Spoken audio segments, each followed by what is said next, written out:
चार बातें अपने जीवन में धारण करते हैं।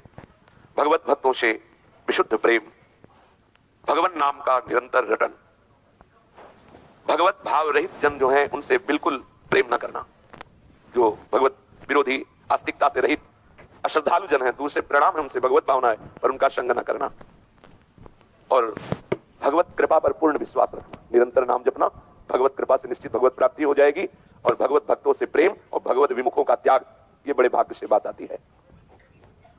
भगवत दर्शन की तीव्र उत्कंठा, निरंतर नाम जप, विषयों में अरुचि और सहनशील स्वभाव, वो इस त्रिगुणात्मिका माया पर विजय प्राप्त कर लेगा। पुनः ध्यान दीजिए, जब आप भगवत भक्तों से प्रेम करेंगे, निरंतर नाम जप करेंगे, कुसंग का त्याग करेंगे और भगवान की विशुद्ध कृपा हमारे ऊपर है ऐसा चिंतन करेंगे, तो भगवत दर्शन की लालसा जागृत हो जाएगी। जिसके हृदय में भगवत दर्शन की, भगवत मिलन की उत्कंठा, निरंतर सुमिरन, विषयों में अरुचि और सहनशील स्वभाव, सब कुछ सहेंगे, वो त्रिगुणात्मिका माया पर विजय प्राप्त कर लेता है। जगत का चिंतन छूटे, निरंतर श्री कृष्ण का चिंतन हो, यही सर्वोत्तम साधना है, यही सर्वोत्तम साधना है। बहुत धीरे धीरे अभ्यास के चक्कर में मत पड़ो। देखो क्या धीरा, अभी नया बच्चा पधार गया, कैसे विश्वास करें हम कि हमें शाम मिलेगी, बहुत खतरे में है। ये रोज जो व्याकुलतापूर्ण बात करते हैं समझ में नहीं आता, बहुत कम समय है और इसी शरीर से मुक्त हुआ जा सकता है, अन्य शरीरों से नहीं। लेकिन चलो भाई अगले जन्म, पता नहीं अगला जन्म हमें किस योनि में जाना पड़े, मुक्त केवल इसी शरीर से हो सकते हैं। यही साधन धाम मोक्ष कर द्वारा, केवल केवल यही, और इसमें तुम प्रमाद कर रहे हो, अगले मिनट का भरोसा नहीं। यात्रा बहुत लंबी है, समय कुछ पता नहीं है, बाजी केवल इसी शरीर से जीतनी है, और आप प्रमाद स्थित है, आप मनोरंजन कर रहे हैं, आप चैन से सो रहे हैं, चैन से खा रहे हैं, आपको हंसी मजाक सूझ रहा है, समझ में नहीं आ रहा। विचार करके देखो, संकल्प विकल्पों का तांता लगा हुआ है, व्यवहार की बाहुल्यता है, भोगों में सुख बुद्धि, समझो समझो बहुत कम समय में जीवन मुक्त होना है। जितने संप्रदाय हैं, जितने मार्ग हैं, माया मुक्त होने के लिए है। माया मुक्त पुरुष ही भगवत प्रेमी होता है, कोई ऐसा नहीं इंद्रियों का विलासी, भोगों में रमण करने वाला कोई भगवत अनुरागी होता है। इस भूल में मत रहना, जीवन मुक्त महापुरुष ही अनुरागी होता है। जगते भयो फिरे वैरागी, वृंदावन रस में अनुरागी। प्रेम कोई खिलवाड़ नहीं, ब्रह्मबोध के ऊपर की बात है प्रेम। जो जीवन मुक्त महापुरुषों के भी हृदय में विकलता पैदा कर दे, उसे प्रेम कहते हैं। यहां शरीर आकर्षण को, भोग आकर्षण को तुम प्रीति नाम दे रहे हो, ये सब काम के अंतर्गत आता है। सावधान। साधु महात्माओं के संग या उनकी सेवा का परिणाम यही है कि हमें इतना बल प्राप्त हो जाए कि हम शास्त्र आज्ञा के अनुसार चलने लगे, जैसा शास्त्र आदेश करता है वैसा हम चले।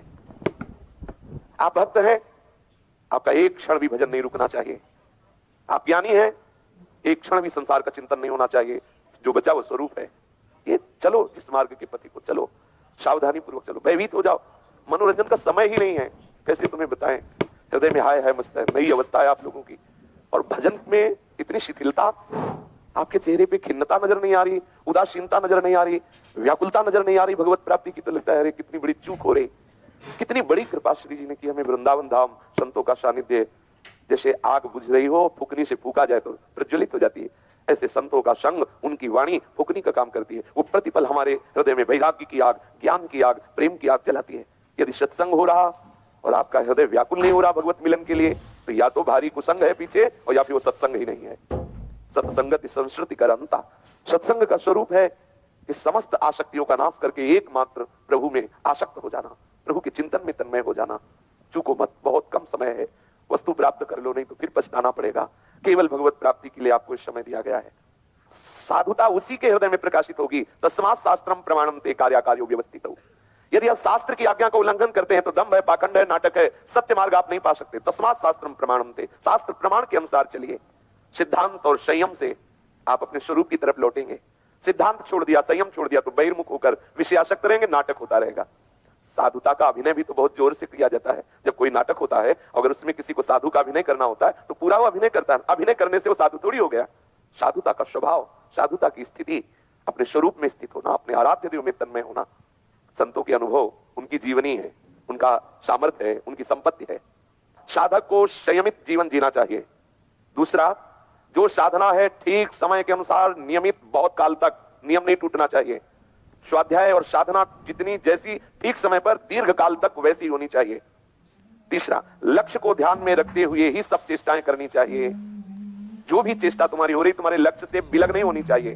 प्रतिकूलस्य वर्जनम, अपने आराध्य के अनुकूल चेष्टा होनी चाहिए, अपने लक्ष्य के अनुकूल चेष्टा होनी चाहिए। आप हंस रहे हो, देख रहे हो, बोल रहे हो, छू रहे हो, सूंघ रहे हो, चल रहे हो, फिर रहे हो, आप अपने लक्ष्य के अनुकूल कर रहे हो कि नहीं? कहीं ऐसा तो नहीं कि आप मनोरंजन कर रहे हो, लक्ष्य के प्रतिकूल कर रहे हो, आराध्य देव के प्रतिकूल कर रहे हो, फिर आपको अनुभव नहीं होगा, भगवदानंद का अनुभव नहीं होगा, तो विषयानंद में डोलोगे, दिखावटी केवल होगा, ऊपर से कुछ और, अंदर से कुछ और। ऐसा नहीं होना चाहिए।